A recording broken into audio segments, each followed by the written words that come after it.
guys, welcome back to my channel. My name is Eva. I am a writing coach, a book editor, and a writer. And I've recently put myself on a 3-month challenge because I want to finally complete my debut novel in these next 3 months. Since a lot of you shared that you're also working on novels under my last week's video, I figured that I would keep sharing how my writing has been going, the process, the struggles, the roadblocks, as well as lean into my book editor experience and share any of the tips and tricks that I have. So I am working on a young adult urban fantasy that is set in New York City, which is kind of perfect because that is also where I'm based. Like I mentioned, a good chunk of my book is already completed, but there are definitely portions and aspects of the story that I want to further polish and improve. And since I have the city at my disposal, what better way than to actually venture out and do some book research? Go to the places that I'm describing in the book to be able to really immerse myself,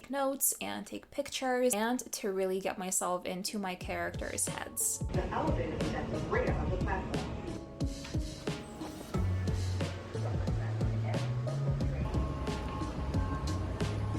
So there are definitely many aspects of the book that I still want to polish, but one of them is my main character's footwear. The shoes that my main character wears play kind of a big part in her character arc because the way that she changes and the way that her environment changes also impacts her footwear. And also the reason why she wears a certain type of shoe in the beginning of the story relates back to a relationship that she has with a family member. The shoes that I've chosen for her had changed through all the drafts that I've had. I've played with the colors and the styles, but I realized that something that I could do was go to a shoe store and find actual shoes that I could look at, touch, feel, and try on to be able to better describe them in my book. So that is exactly what I did. I ended up going to the one that's in the city on 34th Street. It opened at 9 o'clock, so I had some waiting to do, but that was totally fine. Once I got inside, I also had to do some shopping for myself because I'm going to a wedding in July, so it was kind of a double mission here. I ended up finding some very cool shoes and shoes that I think will work as inspiration for the kind of shoes that my main character ends up wearing. Found these ones that were so cool. This is the kind of shoe that I'm imagining her wearing in the middle transitional stage, and then this is a version of the shoe that she would wear when she fully embraces her new environment without revealing too much. So there's definitely a big shift here, but that is kind of what I'm going for, and it was so helpful to be able to again just touch the shoes and try them on and see how they feel so that I could better describe how these shoes feel on my character's feet. It is physically impossible for me to be in the city and not stop by one of my favorite Barnes & Noble stores, and this one is on 5th Avenue. It is huge. Fun fact, or actually not such a fun fact, this used to be the Barnes & Noble that I would go to if I needed to use the bathroom when I was kind of in the Midtown area. They've changed their rules, and now if you want to use the bathroom, you have to actually buy something at the Starbucks. There is a code on the receipt, and then you have to use the code to be able to get through the door and get into the bathroom. So if you're based in New York City, or if you plan to visit and if you were thinking of using the bathroom there, then just a heads up, you will need to buy something at the Starbucks. I ended up just browsing and looking at all the books that I will be buying as soon as I finish writing my book and send it off to my developmental editor. I ended up stumbling across this series that I feel like I've seen people talk about on Instagram. Have any of you guys read it, and would you recommend it? Because these books are thick. And when I looked at how many pages, at least this one has, I got a little nervous because this would definitely be a time investment, especially since I am a pretty slow reader. But let me know if you've read these, if you've liked them, if it's worth getting into the series. I would love to know. In terms of actual writing, today's mission was to complete chapter 29, which had a pretty significant action / training / fight scene. So that was a lot of fun to write.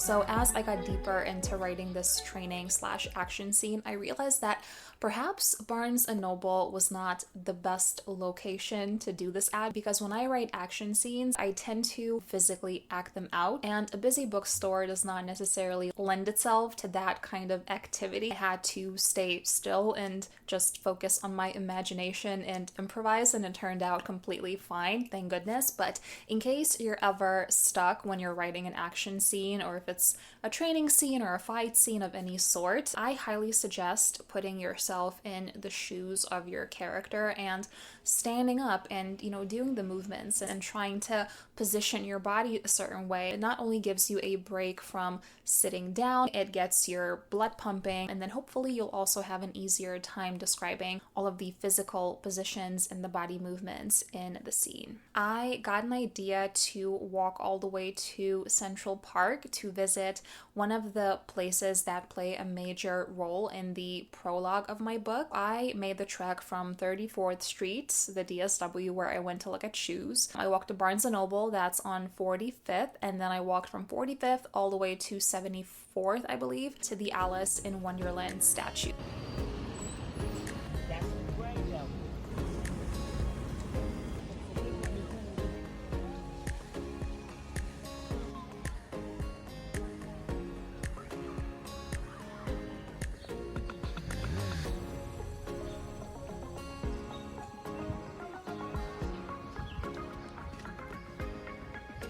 It is a beautiful statue, and it is one of the integral pieces of the setting where my prologue takes place. It's a very important scene, and what happens in the prologue has a huge and a long-lasting impact on my main character. So I really, really wanted to describe that scene and that setting in as much detail as I could. Since I will be going all the way back to the prologue once the book is finished, I wanted to just go there one more time and really pay attention and see if there are any details that I could include that would potentially elevate the prologue. Today, the area did end up looking and feeling different because there was actually a person sitting at the bottom of the statue and reading from the Alice in Wonderland book. John here with me.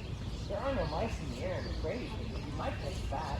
Well, it's really like a mouse, That was such a fun and unexpected detail because the book itself ties into my story, specifically into the backstory of one of the most important characters in the book. I ended up spending about 30 minutes at the Alice in Wonderland statue. Decided to hop back on the train and head home. Probably going to be spending the rest of the evening writing, so I'm going to say goodbye to you now, and I will see you guys tomorrow.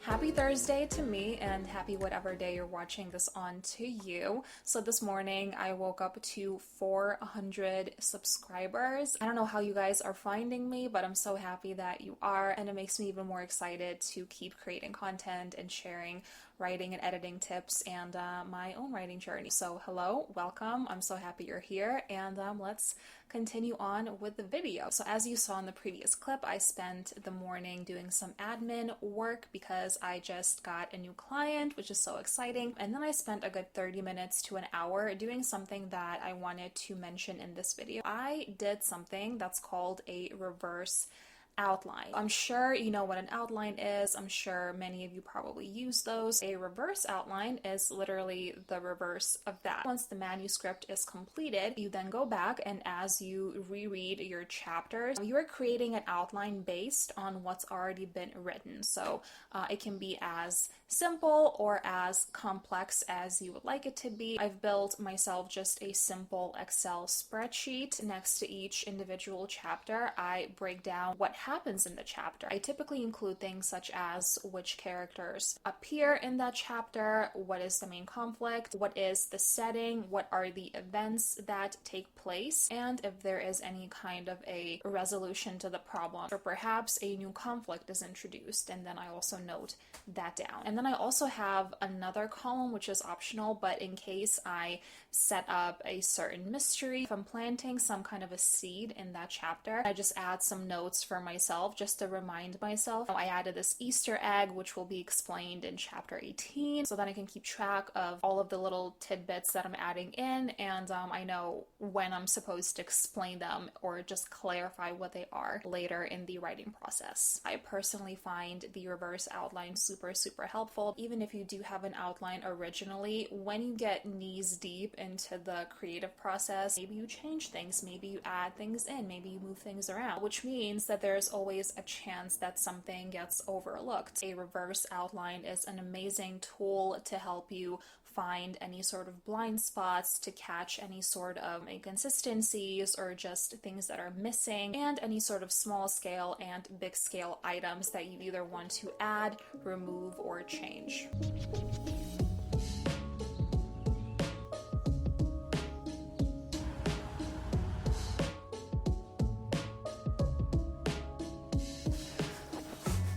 Just got back from a 3-hour walk and I embrace the sweat and all of it. If you haven't had a chance to go outside and get some fresh air today, let this be your reminder to do so. I ran some errands and I also stopped by a bookstore. I picked up 2 of the books that I pre-ordered. One of them is The Rom-Commers by Catherine Center, and then the other one is The Housemaid is Watching by Frida McFadden. The bookseller immediately told me that this book feels very heavy and she hasn't been able to figure out why. And you know what? She is right. This book feels so heavy, and I mean, it's not like an obscenely long book. It's got 321 pages, so it's not like a behemoth of a book. It's got these beautiful edges. I love this color. It's one of my favorites. The cover is beautiful. I actually bought this book without really knowing what it was about because I just love her writing style. Her books are just so easy and just so enjoyable to read. If you're into rom-coms, this is the author for you for sure. It looks like it follows Emma, who wants to be a screenwriter. It's going to be one of the first books that I read as soon as I finish my manuscript. And then the other book is The Housemaid is Watching. I first read The Housemaid. So this is a psychological thriller. This book follows Millie. She is an ex-convict and she has trouble getting a job, and then she just out of the blue gets hired to work for this very rich family, and things start off great as they usually do, and then she starts noticing certain things about the wife and settling things, and then the story just kind of goes from there. Then, because I liked it so much, I ended up getting The Housemaid's Secret. I think all of these books can be read as standalones, but all the stories intertwine. I read that it's best to start with A Housemaid and then to continue with The Housemaid's Secret, and then to read the newest release, which is The Housemaid is Watching. Haven't actually read book 2 yet. I think in this book, Millie ends up working for another family. In this book, Millie is no longer cleaning people's houses. She has a house of her own. It says that Millie gets invited to dinner by a neighbor, and these neighbors have a maid, and the maid kind of gives Millie the creeps, and then I guess things just progress from there. As I was walking, I listened to my book playlist, and as I was walking and listening, I ended up drafting an entire conversation between my main character and one of the side characters. It kind of just came to me, so I literally stopped on the sidewalk and I pulled out my phone and I just typed it up in my notes app, which I oftentimes do. So I'm going to spend the rest of the day working on polishing that scene and also working on 2 more chapters that I want to finish by the end of the day. It's always important to stay inspired and motivated. So my motivation / prize for doing so much writing and brainstorming over these past few days is going to be watching Bridgerton season 3 part 2. So excited. If any of you guys are Bridgerton fans, let me know if you want me to talk about my thoughts on the show in the next video that I post. I'm gonna get to writing and editing. Thank you for watching, and I will talk to you in my next video. Bye.